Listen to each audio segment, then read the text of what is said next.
ఇంక సరే లాస్ట్కి వచ్చే కొందికి ఇంకా పెద్ద స్కెచ్ వేసాడు.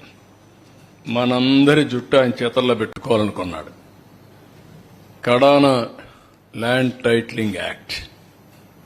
ఇది చూస్తే ఈ యాక్ట్ చూస్తేనే భయంకరం. మొత్తం నీతి ఆయోగ్ చెప్పింది నేను చేశా అన్నాడు. దేశంలో ఎక్కడా ఈ చట్టం అమలు కాలేదు. ప్రజల ఆస్తులందరూ కూడా భయపడిపోయే పరిస్థితికి వచ్చారు.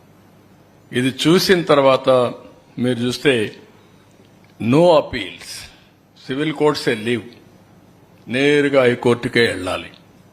ఇంకొక పక్కన దీంట్లో మనం చూసినప్పుడు ప్రైవేటు వ్యక్తులను కూడా ల్యాండ్ టైటిలింగ్ ఆఫీసర్గా పెట్టుకోవచ్చు.